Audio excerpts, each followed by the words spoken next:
So in this lab, we're going to cover fermentation and respiration. So an overview of cellular respiration, our reactants, meaning what goes in, are going to be glucose and oxygen. And cellular respiration is an exergonic process, meaning that energy is released that transfers energy from the bonds in glucose to ATP. So we are going to convert chemical energy into chemical energy. And so what ends up happening is through the process of cellular respiration, we're going to break down that glucose and release the energy that's stored in the bonds. And the energy that's stored in those bonds is then used to produce ATP. You're going to see that oxygen, O2, acts as what we call the final electron acceptor during the electron transport chain. So our reactants, what we need to go in, glucose and oxygen, and our products are going to be carbon dioxide, water, and ATP for energy. And so if you think about the gases that we breathe in O2 and we exhale CO2. That's because that's the reactant and the product of cellular respiration. We need to take in O2 to be able to do cellular respiration, and carbon dioxide is a waste product of the glucose being broken down. Now, cellular respiration produces up to 32 ATP molecules from each glucose. You'll see this debated in different places. Some people will say 32, some books will say 38. I'm going to stick with 32 because that, to me, is the most up-to-date information. So 32 ATP per glucose. Now, it's important to note that when we eat food, do we only eat sugars? Answer is no. We can utilize energy from a variety of food sources, proteins, lipids, etc. And so while we show cellular respiration as using glucose as a reactant, it doesn't have to be glucose. Different types of macromolecules can come in at different points during this process. So when we look at cellular respiration, it is essentially one big redox reaction. And what that means is that it's an oxidation coupled with a reduction. So what does that mean? Well, it simply means that the electrons are relocated from one molecular ion to another. And so the easiest way that I can remember which one is which is, for me, I remember oil rig. Oxidation is a loss of electrons. That's the O and the L. And a reduction is a gain of electrons. So the substance that is losing the electron becomes oxidized. So notice in this diagram on the bottom, X has the electron. And when it gives the electron to Y, X becomes oxidized. Oxidation is a loss of electrons. So it's losing its electron. Y is becoming reduced. It's gaining the electron, because if it gains the electron, that's a reduction, right? The reduction is a gain of electron. So notice that you can't have one without the other. The electrons have to come from somewhere. So something is going to donate electrons, something else is going to receive them. The one that donates is going to be called the oxidized. The one that gains it is becoming reduced. And what you're going to see is that cellular respiration is essentially one big redox reaction. So here is our redox reaction for cellular respiration. So again, we have our two reactants. We have our glucose and our oxygen. And so glucose in this case is what is going to become oxidized. A good kind of general rule of thumb is one of the things that you can follow within a reaction to see what becomes oxidized and reduced is follow the hydrogens. Whatever has the hydrogens is what becomes oxidized. Whatever gains hydrogen is what becomes reduced. So notice if I look at my first two reactants, if I look at glucose and I look at oxygen, the only one that has hydrogens is glucose. Glucose is what becomes oxidized. It's going to donate electrons. The electrons are going to be released when we break down the bonds in that food. So glucose becomes oxidized and it's going to become carbon dioxide. That's going to be the gas that we exhale. O2, oxygen, when it acts as the final electron acceptor, when it picks up electrons in the electron transport chain, it's going to become reduced. It's going to gain those electrons and it forms water. So glucose is oxidized, Oxygen is reduced. Notice that O2 gains hydrogens, therefore it is reduced. And when we break down the food, energy is released. So now I have a critical thinking question for you. So let's say we were talking about photosynthesis. Remember that photosynthesis is essentially the reverse reaction. It's basically the arrow going in the other direction. I want you to take a minute and see if you can figure this out in your head. So when you're talking about water and carbon dioxide being your reactants, that's what's going in for photosynthesis. So which one of those is oxidized and which one of those is reduced? So pause your video, think about it, and when you're ready, go ahead and push play and we'll talk about the answer. So let's talk about this. So which one becomes oxidized? Remember I said follow the hydrogens. So if I compare carbon dioxide and water, water has the hydrogens. Water splits during the light reactions and it donates electrons to an electron transport chain. So if we're talking about photosynthesis, we have water becoming oxidized and we have carbon dioxide becoming reduced. So when carbon dioxide picks up those electrons, it's going to gain electrons, it becomes reduced, and it gives us glucose. That's how plants are able to build their own sugar. They're going to fix carbon dioxide and reduce it to form glucose. So again, if you follow the hydrogens, often that helps you give an idea of which reactant is oxidized and which is reduced. So this is looking at a summary of cellular respiration. And so some cellular respiration can be divided into three main stages: glycolysis, the Krebs cycle, otherwise known as the citric acid cycle, and the electron transport chain. Cellular respiration begins in the cytoplasm, and in eukaryotic cells, it finishes in the mitochondria. So what happens during cellular respiration? Well, just a brief summary is we're going to take glucose, which is our 6-carbon sugar. And so each of those dots represents a carbon. So notice we have our 6-carbon sugar. Notice the name, glycolysis. Glyco, sugar, lysis, breaking. That sugar is broken into 2. And so we're going to split that glucose in half, and we're going to get 2 3-carbon pyruvates. So we have essentially chopped glucose in half, and we've ended up with 2 3-carbon pyruvates. Now, when we do that, we are going to transfer electrons from glucose onto an electron carrier. And the empty electron carrier is referred to as NAD+. When NAD+ picks up electrons, it becomes NADH. So during glycolysis, we get 2 NADH. Those are my full electron carriers, meaning they've picked up their electrons. Also through glycolysis, we get 2 ATP by substrate level phosphorylation, simply meaning that we are going to transfer a phosphate from some substrate, add it onto ADP, adenosine diphosphate, and we get out ATP. Now, in glycolysis, once we're finished, those 2 pyruvates or pyruvic acids, they're used interchangeably, will then get transported into the mitochondria, because remember that cellular respiration is going to finish in the mitochondria. And so it's going to go through a transition step.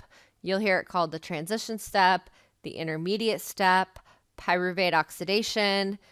There are a lot of names that can be used for that, but basically there's a step as it goes into the mitochondria. And what happens during this step is we're going to cut off one of those carbons. So we're going to cut off a carbon and we're going to end up with CO2 because we're going to release one carbon and the other, one from each pyruvate. And the remaining 2 carbons, so the other 2 carbons that are still stuck together, are going to end up with a coenzyme A on them, and that will give us our acetyl-CoA. So we get our 2 acetyl-CoAs. Each of those acetyl-CoAs are 2 carbons left. When this process happened, when we broke these bonds, we also are going to get electron carriers. So during this transition step, we get 2 more NADH. During the transition step, we also got carbon dioxide. Acetyl-CoAs are going to go into the Krebs cycle, again, otherwise known as the citric acid cycle. And during this process, we are going to completely break down the remaining carbons, meaning we're now going to break all those bonds between the carbons. And what we're going to get out during this process is going to be 4 carbon dioxides. Those are the remaining 4 carbons. So we get our 4 CO2s. Again, because we broke apart these molecules, we are going to release electrons. So we will get 6 more NADH. We will also get 2 FADH2s, which are another electron carrier. And through the Krebs cycle, we will get 2 ATP by substrate level phosphorylation. Notice that I said that we get a maximum of 32 ATPs per glucose. Glycolysis only gave us 2. Krebs cycle only gave us 2. What that tells you is that the bulk of the ATP, about 28 ATP, will be produced during the electron transport chain. The bulk of the energy comes from the electron transport chain. And it comes from all of those electron carriers that were generated in the earlier steps. And so the beginning of cellular respiration is not as much important for the ATP that's produced in them because very little ATP is produced. But the beginning part of cellular respiration is so important because by breaking down the food little by little in a stepwise manner, we can extract the electrons from it. And those electrons can then go to the electron transport chain, and those can generate the bulk of the ATP. And so you'll learn more about that in lecture. So electron transport chain, we get about 28 ATP. Now, the other thing to kind of know, and this will go with fermentation as well, is that during cellular respiration happens when O2 is present, right? So with oxygen. We need aerobic cellular respiration in this case. So O2 has to be present. During cellular respiration, what also happens is that those electron carriers, when they drop off electrons to the electron transport chain, they are now going to go back to being their empty state so that they can go back and pick up more electrons and keep the process going. And so we get our NAD+, and then the NAD+ can go back and it can be used in the earlier steps. And so that will regenerate the NAD+ so that the earlier steps can keep continuing. And so this will keep the process going. And so you get a net gain of about 32 ATP per molecule of glucose while using cellular respiration. Now, the first experiment that we're going to look at is going to be looking at fermentation. And fermentation is a process that is anaerobic, meaning that it happens without oxygen. Now, be careful. Some people you'll hear use fermentation and anaerobic respiration interchangeably. That is not accurate. They are not the same process. Anaerobic respiration, you'll learn in lecture, is a process where you still get glucose broken down completely, but it's going to use a final electron acceptor that is inorganic, meaning it doesn't contain carbon and hydrogen. And that final electron acceptor, though, is not oxygen. It's something other than O2. It could be nitrate, it could be sulfate, it could be carbonate, but it's an inorganic final electron acceptor that is not oxygen. It's not the same as fermentation. In fermentation, we're still using an organic final electron acceptor, meaning that in the case of alcoholic fermentation, my final electron acceptor, what's going to take the electrons, is actually going to be the pyruvate. Pyruvate is organic. It has carbon and hydrogen. So be careful when you talk about fermentation. It's not accurate to call it anaerobic respiration. It is an anaerobic process, but it is not the same as respiration. I won't ask you that for lab, but it's just something good to know. Now, when we're talking about fermentation, for alcoholic fermentation, an example would be that yeast, Saccharomyces cerevisiae, can do alcoholic fermentation. And Saccharomyces cerevisiae, the name translates to sugar fungus that makes beer. And so this is a type of fungi that, when grown anaerobically, will switch to fermentation. If they're grown aerobically, they will do cellular respiration. But if O2 is not available, they will switch to fermentation. Now, why would they choose to do respiration over fermentation if given the choice? That's because remember I said that cellular respiration is going to give you 32 ATPs per glucose. In fermentation, you only get 2 ATPs per glucose. The only ATP that you get is from glycolysis. So notice that the energy yield in fermentation is much lower than it would be in cellular respiration. And so if O2 is present, the organism is going to choose to do cellular respiration because it's going to get the highest yield of ATP. But if not given a choice, if they only can grow anaerobically, then they will switch to fermentation. Now, the goal of fermentation, the whole reason we have to do fermentation, is because remember that for glycolysis, we're taking that 6-carbon glucose and we're chopping it into 2 3-carbon pyruvates. Remember that when we do that, we are transferring electrons from glucose onto NAD+, and we are getting NADH. Now, remember, in cellular respiration, how do those NADH go back to being NAD+? Answer is the electron transport chain.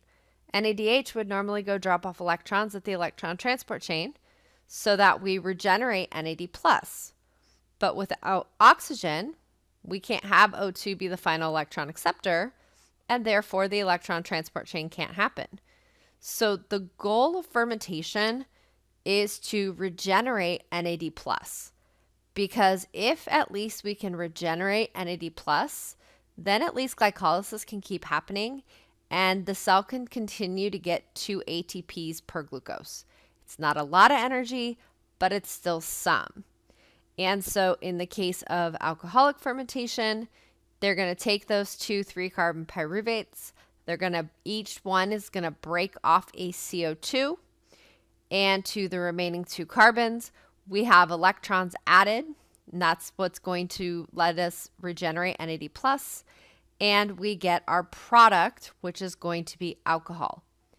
And so notice that the products of alcoholic fermentation are carbon dioxide and alcohol. And that goes with what this yeast is normally used for, right? It's used to make beer, wine, bread, etc. Now you might think, well, bread, why would they be used to make bread? Answer is because of the carbon dioxide that's released. That is going to allow the bread to rise. When you cook it, the ethanol is going to cook off and you're not going to have alcohol in that bread. But it's used for bread because it's used to help the dough rise. So the first experiment is like you're making beer. So what we have is we have 3 tubes, and I have a video for this in a minute. But tube A has yeast alone and water. Notice there's no glucose in tube A. Yeast only. Tube B is going to have 10 milliliters of yeast, and then it's going to be filled to the top with glucose. Tube C is going to have 10 milliliters of yeast, 10 milliliters of sodium fluoride, which is a poison, and glucose. So in that one, we have yeast plus glucose plus sodium fluoride. And so what happens in this experiment is when we fill these chambers and we invert them, which I'll show you in a minute, when the yeast does fermentation, remember that what's going to happen is one of the products of fermentation is going to be carbon dioxide. And so what is going to happen in this experiment is we are going to measure the amount of carbon dioxide that is produced, which is an indication that fermentation is occurring. And so we will measure the amount of CO2 that is being produced. And so you want to think about in tubes A, B, and C, which one do you expect fermentation to occur and why? And which ones do you expect fermentation to not occur and why? And again, I'll show you the video for this in just a minute. What I wanted to cover with you first before you watch the video is just to give you an idea about these sample calculations so that it helps make a little more sense. For this day, you can delete table 5-2 because that is for class data. Obviously, we're not in class, so we don't have class data. you will just go ahead and use the data that's provided in the video. You are going to have to watch the video and take notes while you're watching the video for this one. So let's say that I set up my chamber and I go to invert it. And what ends up happening is that sometimes when you go to turn it over, you lose some of the fluid that just kind of leaks out. So as soon as it gets turned over, you have to record what we call the original bubble, meaning how much air is already in there just from the act of turning it over, meaning it's not CO2 that was produced.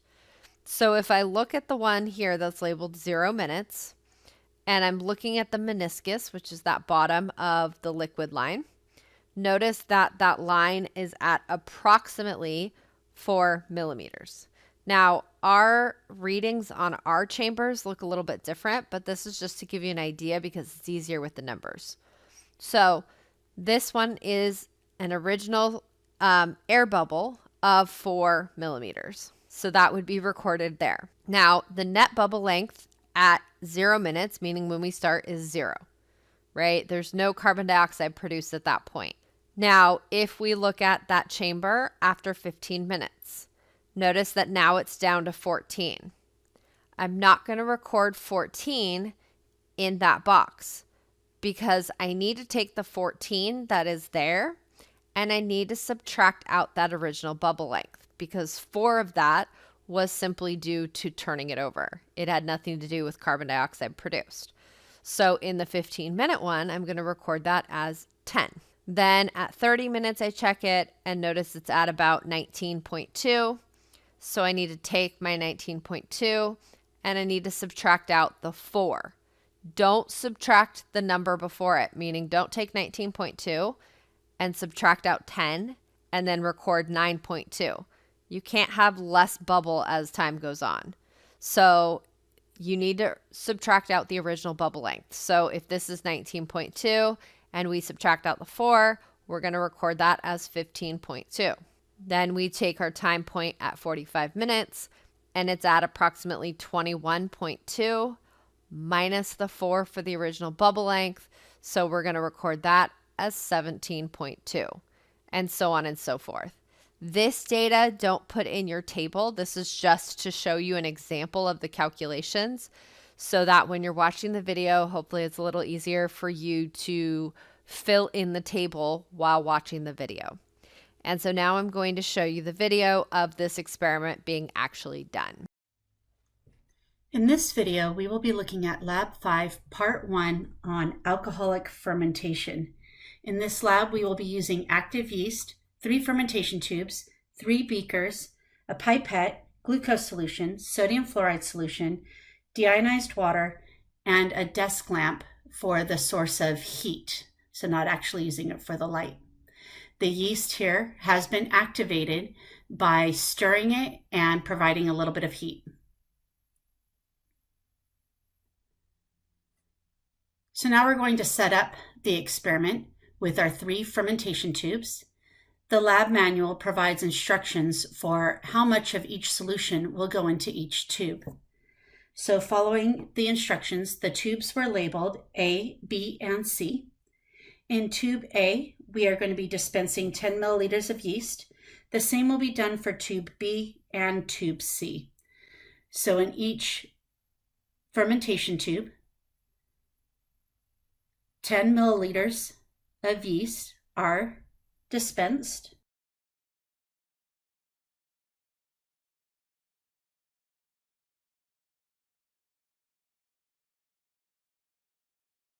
So you can see in each tube there is the same amount of yeast.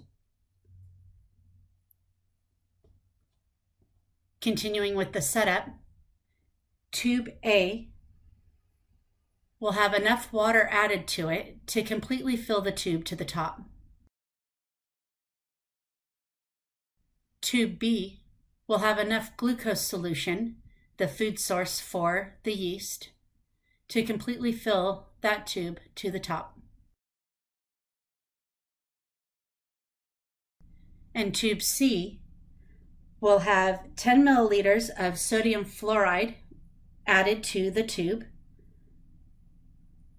It is a poison not only for us, but also for yeast. And then enough glucose will be added to completely fill the tube to the top.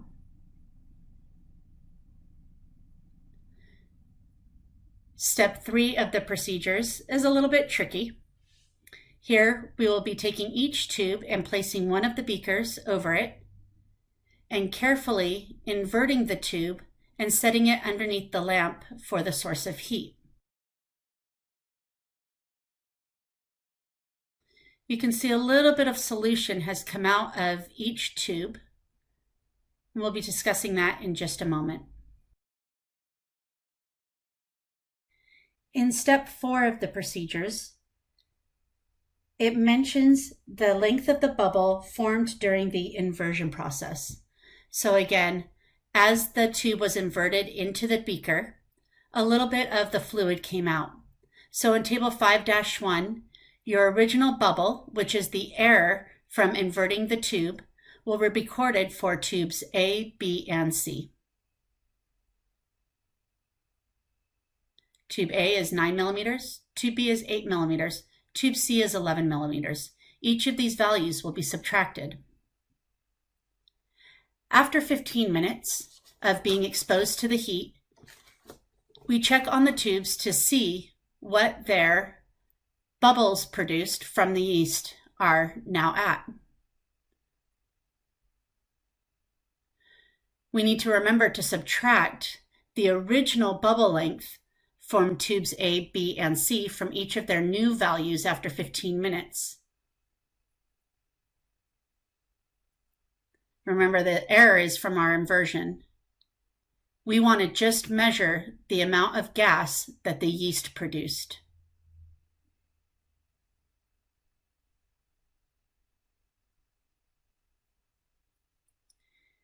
Again, checking back after 30 minutes of being exposed to the heat. Here are the results for tube A, tube B,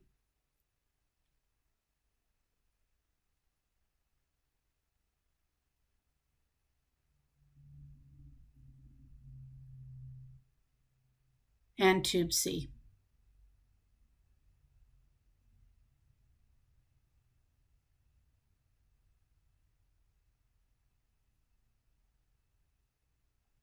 Again, 15 minutes later. So after 45 minutes of being exposed to the heat, the results for tube A, the results for tube B,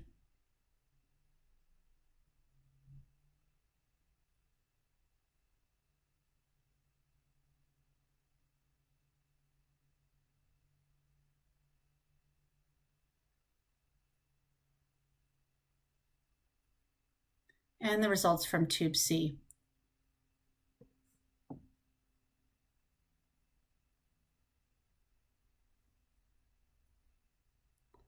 Our final data collection after 60 minutes, the results of tube A,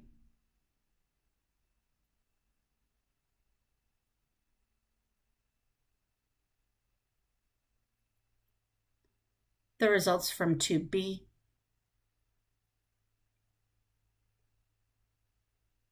and the results from tube C.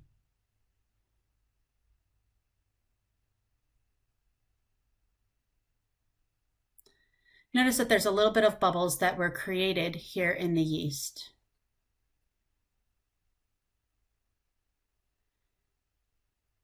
Tube B, you can see that as the bubbles were produced by the yeast, it displaced the fluid and caused it to dump out into the beaker. Very little, if any, bubbles were produced by the yeast in tube A. And very little amount of gas or bubbles were produced by the yeast in tube C.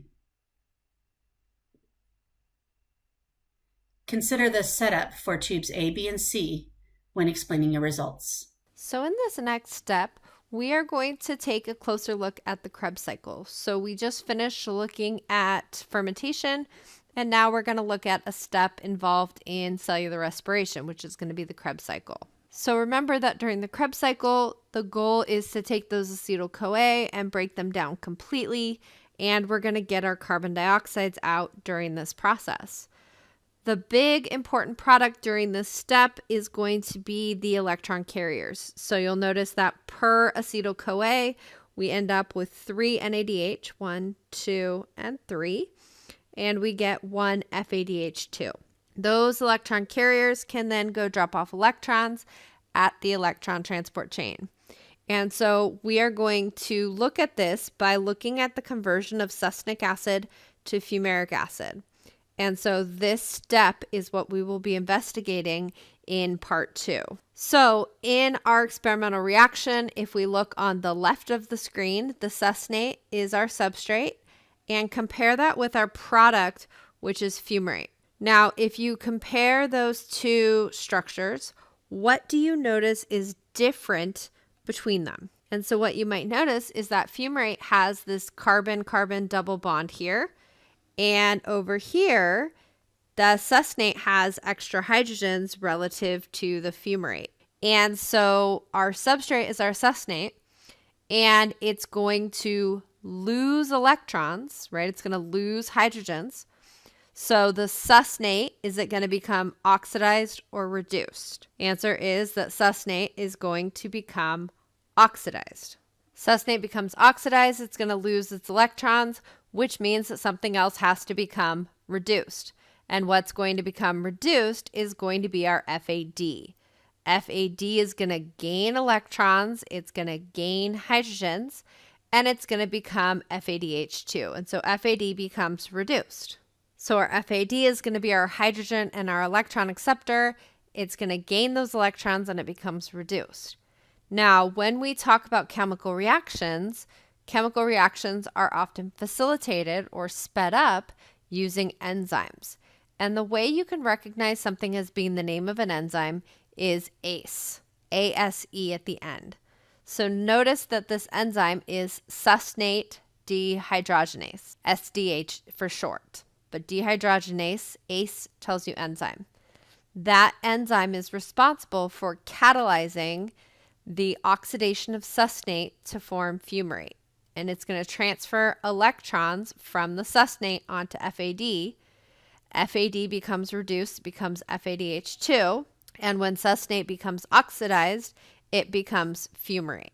And so this is one step during this reaction. Now, how are we going to identify if this reaction is happening in cells? And so what we're going to be doing is that we're going to use an electron carrier that is colored. And so in our experiment, we will be using methylene blue. And methylene blue is going to is a dark blue. And when it becomes reduced, so the form that's reduced is when it becomes this methylene blue H2. So methylene blue, when it gains electrons, it becomes methylene blue H2. And when this happens, the methylene blue becomes colorless. It loses its color. And so we will be using this as an indicator as to if the Krebs cycle is occurring.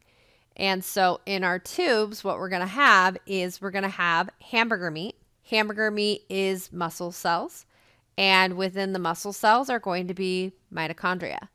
Mitochondria, remember, is where the Krebs cycle is going to take place. So the hamburger meat is going to be both our succinate and our succinate dehydrogenase. So the hamburger meat is our source of both of those, the succinate and the succinate dehydrogenase. We will also be adding methylene blue to the tubes to be able to indicate if the reaction is occurring. Because if the reaction is occurring, we will expect that the methylene blue is going to go from blue to being colorless. And so we're going to see how long does it take for the methylene blue to become colorless. So FADH2 becomes oxidized in the electron transport chain. Remember that it's going to go drop off its electrons at the electron transport chain, and when it does so, it becomes oxidized, and the oxygen is the final electron acceptor.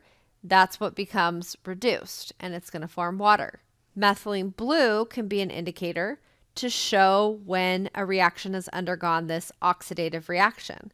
So when FADH2 is going to donate electrons to methylene blue, the methylene blue becomes reduced. And remember that when it's reduced, it's going to gain hydrogens and gain electrons. So when it's in its reduced form is when it's going to be colorless. And so that is how we're going to determine if this reaction is occurring. So in this part, there are 4 tubes, and I have a video to show you for this too.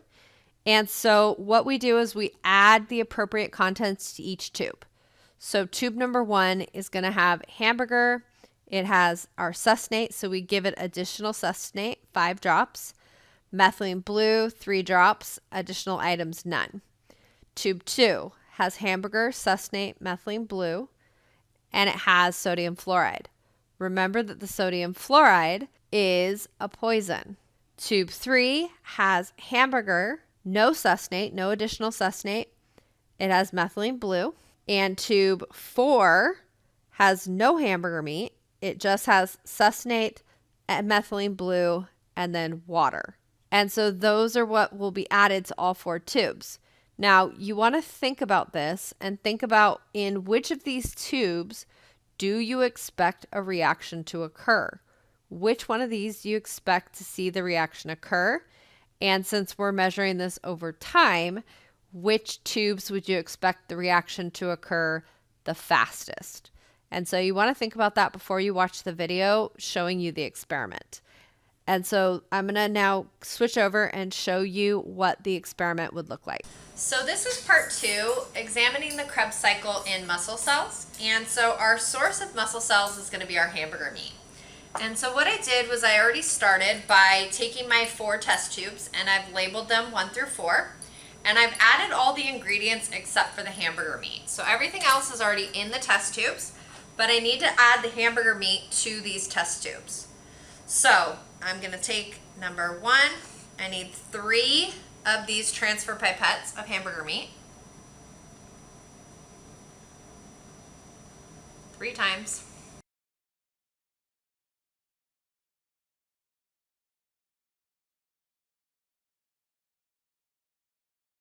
So now that I've added the hamburger meat to the tubes, I need to vortex to mix. So you want it to be a uniform blue color.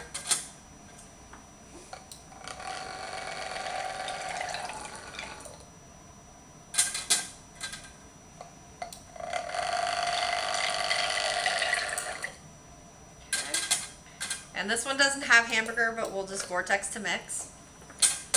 And so now we're going to stick all 4 in a 37-degree water bath. And when we do that, we need to start a timer.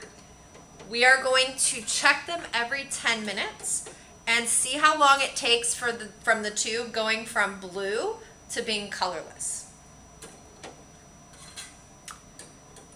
And so this could take up to an hour, but we'll check them every 10 minutes. So here are the results for part 2. So notice that tube 1, if you look at the time that it took to go colorless, ignore the blue ring at the top. We're looking at the bottom. But notice that the time it took for it to become colorless was 20 minutes.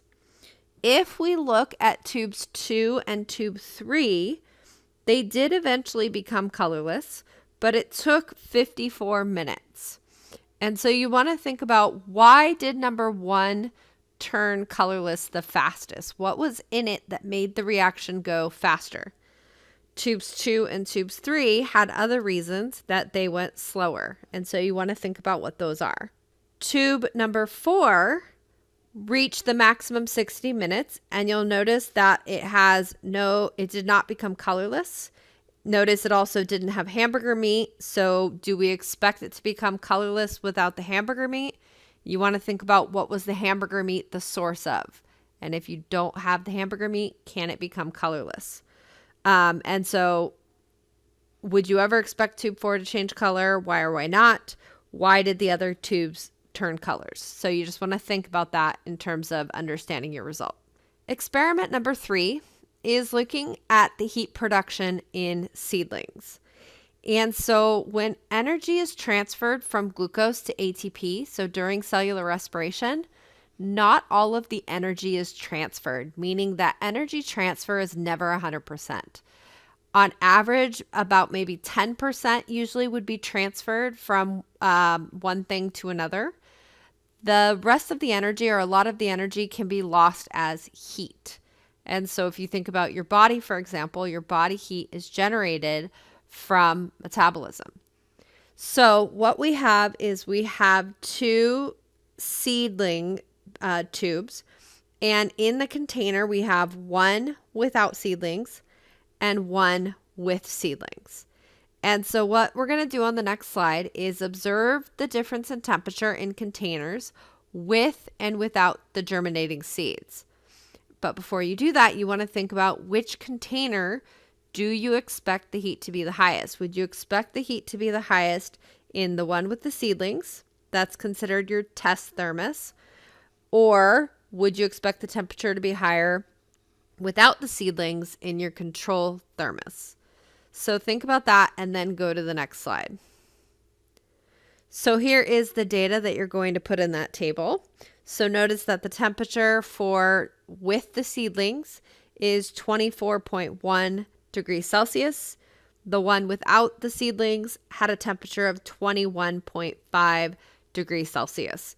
And so then you need to take these two measurements and then indicate in that table how much heat was produced by the seedlings. And does that make sense to you? Does it make sense that the one with the seedlings had the higher temperature than the one without? And think about why that might be. So the last experiment is going to be using a living organism, a mealworm, which is the larval stage of the darkling beetle. And we are going to observe respiration occurring in this living organism. So what we're going to do in this experiment is we're going to make these mealworm respirometers. And so you will have two respirometers that would be set up. We would have an experimental that has the mealworms, and we would have a control that has no mealworms. And so what we do first is we weigh out the weight of 3 mealworms, and I'll give you that weight in a minute, and record the weight. Then you would set up your respirometers. So you would stick cotton in the bottom of each. Either the mealworms will go in one or no mealworms in the other. Then cotton soaked with KOH, potassium hydroxide, and then a rubber stopper. And so I'm going to show you the demonstration for how this is set up. For part 4, we are measuring the oxygen consumption of mealworms. We will need to put the mealworms in this glass pipette. We flank the mealworms on both sides with clean dry cotton. So I don't know if you can see it. There's a piece of clean, small piece of cotton that I've stuffed down the pipette. Now I need to put 3 mealworms in here.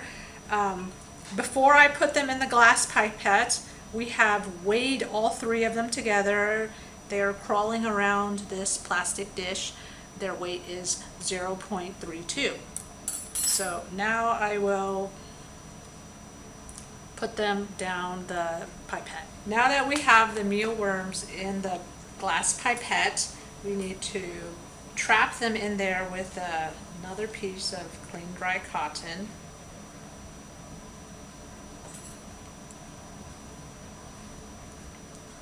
Like that. And then I need to put a third piece of cotton after that. This third piece of cotton is soaked with potassium hydroxide. And then I put a lid on the tip, and you can see the mealworms are crawling around, but they can't escape because they're trapped by the cotton on both sides.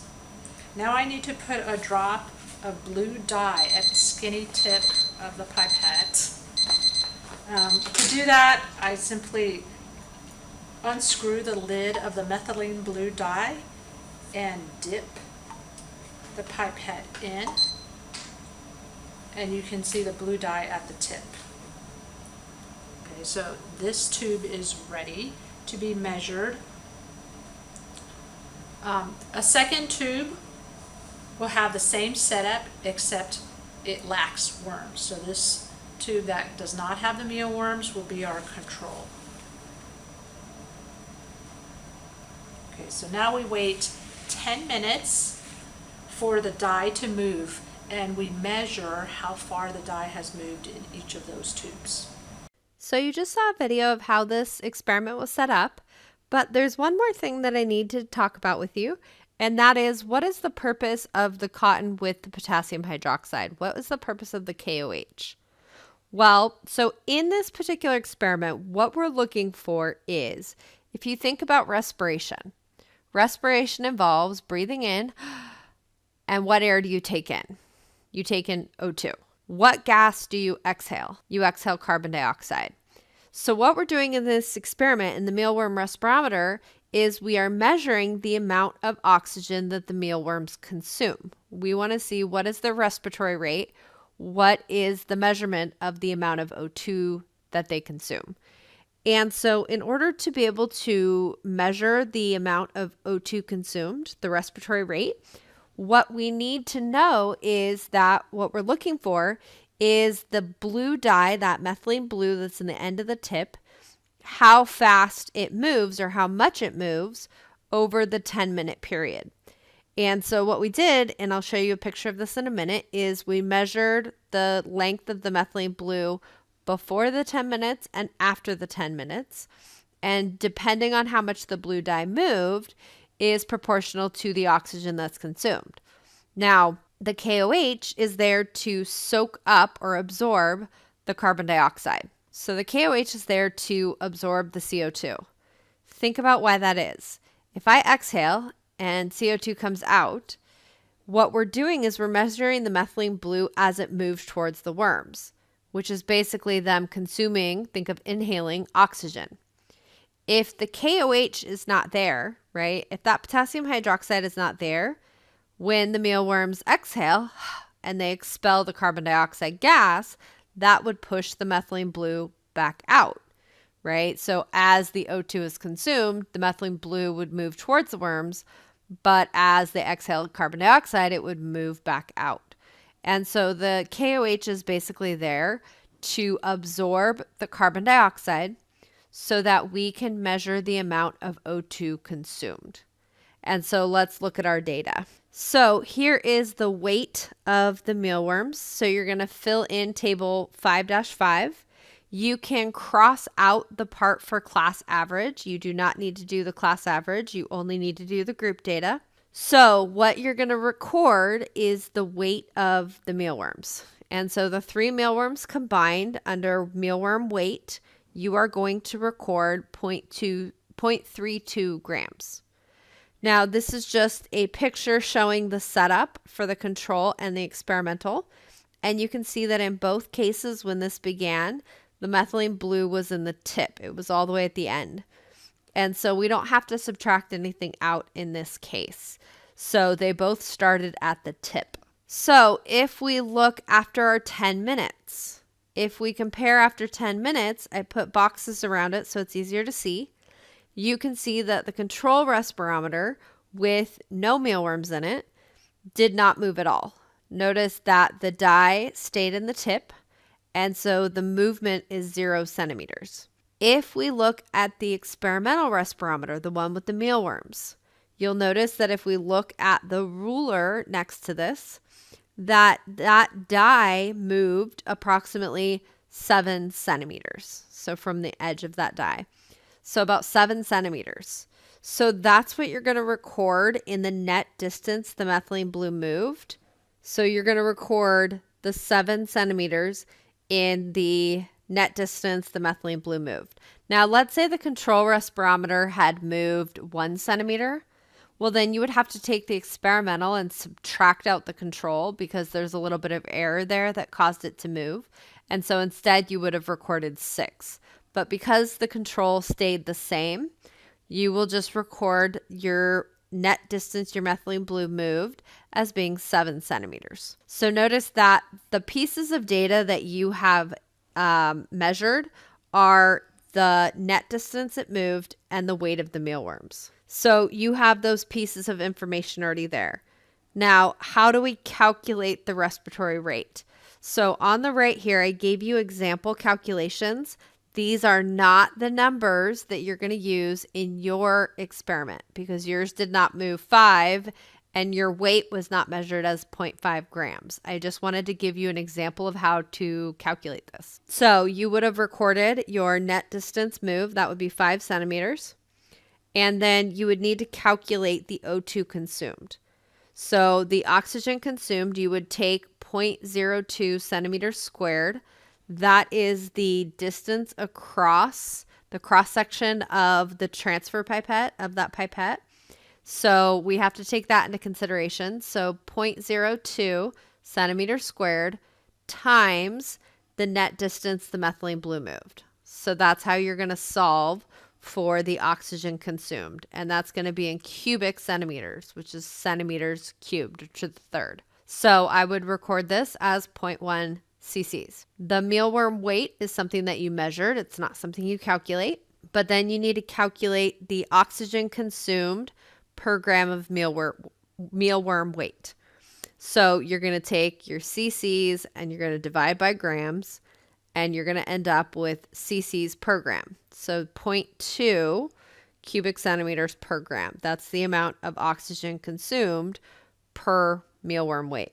And then the last part is the respiratory rate. So now you need to take into consideration time. So you're going to take your cc's per gram and you're going to divide by the amount of time. Now, this is in hours. So if you think about it, we did this in 10 minutes. 10 divided by 60 is going to be 0.17 hours, right? It's not a full hour. We only did 10 minutes. So 0.17 hours. So you're going to take this number here and you're going to divide it by 0.17. And that is how you calculate your respiratory rate. And so that's what you're doing in this experiment, is you're calculating the respiratory rate of the mealworms. And that is basically your measurement of how much O2 is consumed, right? The rate at which the O2 is consumed. And so that's what we're doing in part 4.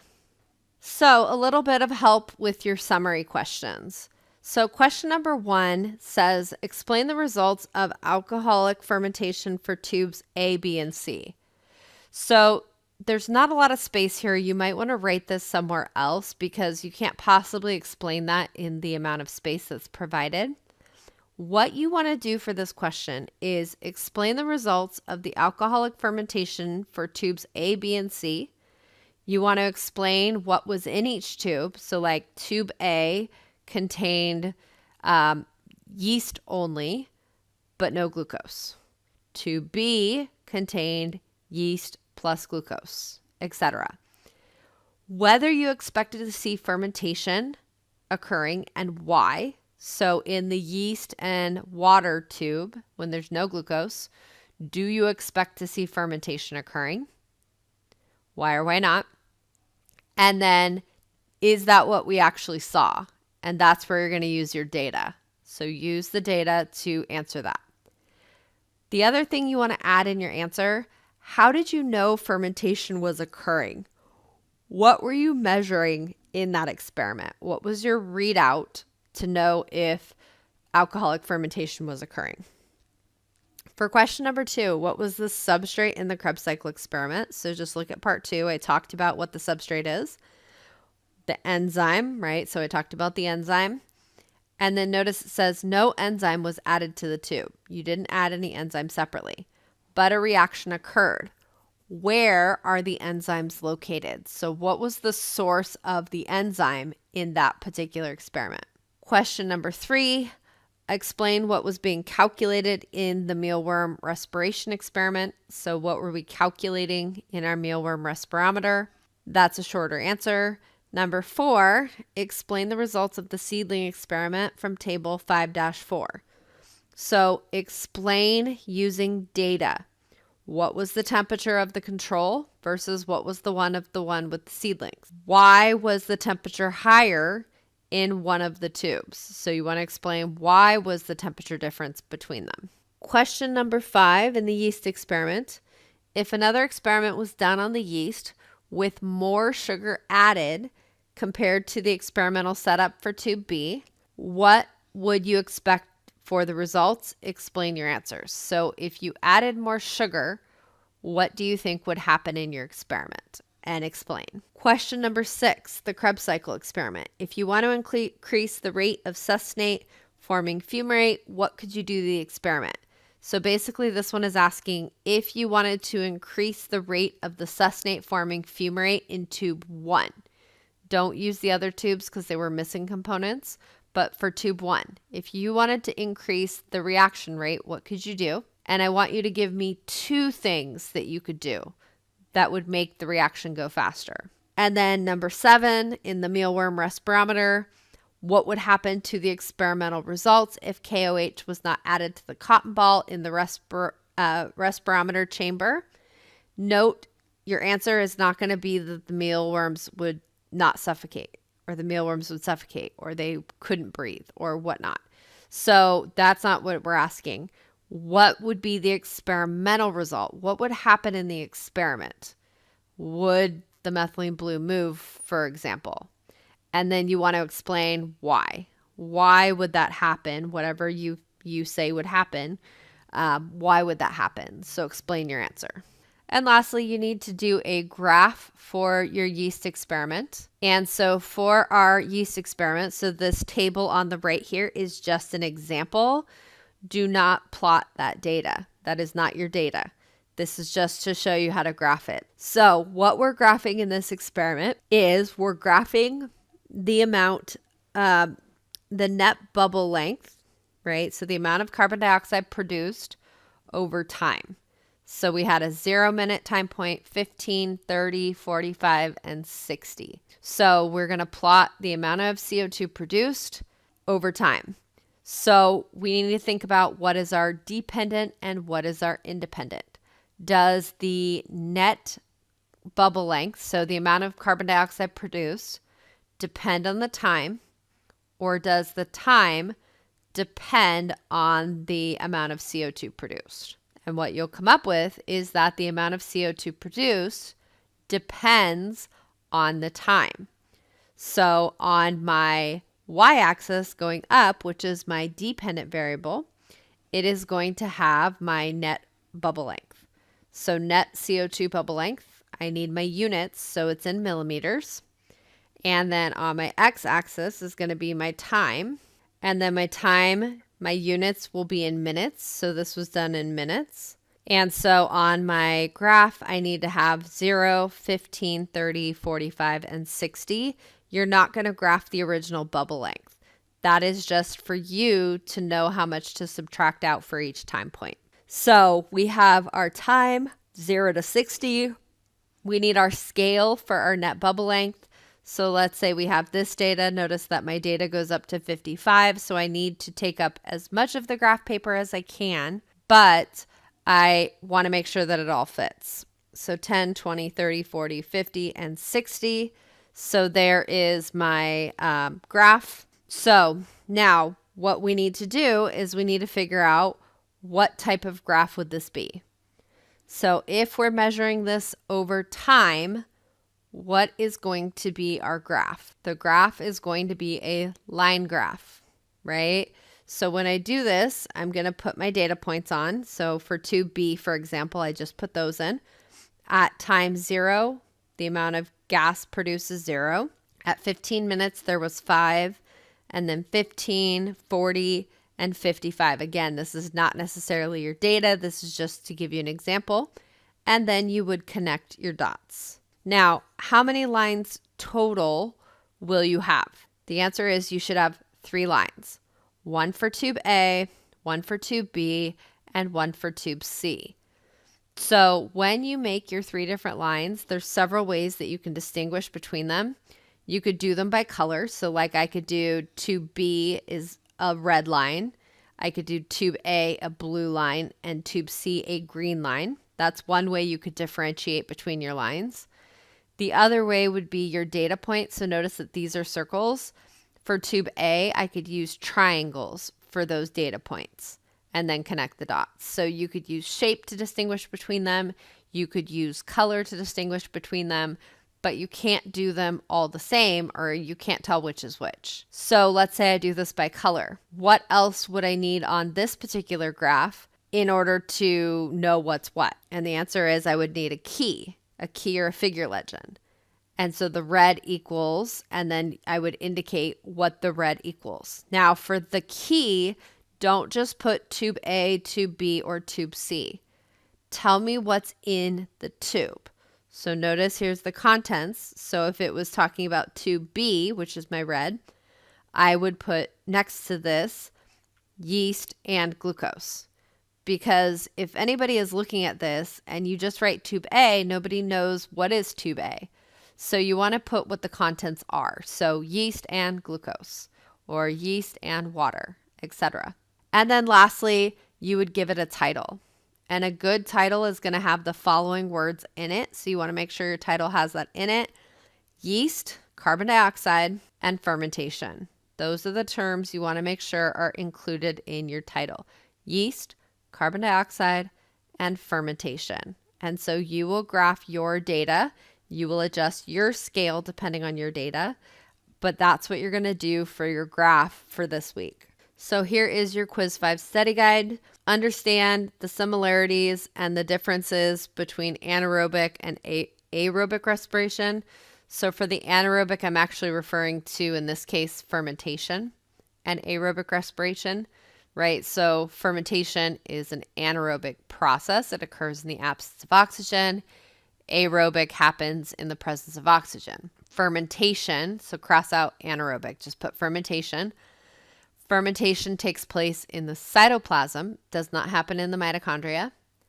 Aerobic respiration takes place in the mitochondria. The amount of ATP produced in them is different. Fermentation is going to give you 2 ATP. Aerobic respiration is going to give you max of about 32. Review the questions that are in the lab, so those summary questions. The yeast fermentation, what is the purpose of fermentation? So why do cells do fermentation? What are the products of alcoholic fermentation? What was being measured in the experiment to show that fermentation was occurring? What was our readout, essentially? Under what conditions would you expect fermentation to occur? For example, what would be in the tube? What was the purpose of the sodium fluoride? For the succinate reaction in the Krebs cycle, you want to know what is the substrate, the enzyme, the product, and the electron carrier in the reaction. You want to understand redox reactions, so understand the difference between oxidation and reduction. What was the readout to show that the reaction occurred? So what were we looking for in that experiment to know that the reaction occurred? What color did the methylene blue turn if the reaction occurred, and why? What was the source of the enzyme in that experiment? And then the heat production in seedlings. Which tube did respiration occur in and why? How did you measure if respiration was occurring in the seedlings? What was your readout? And then we have our mealworm respiration. What was being measured in the experiment? What was the potassium hydroxide used for? And which direction did you expect the dye to move? Did you expect it to move towards the mealworms or away? And why? And then read lab 6, microscopy and mitosis.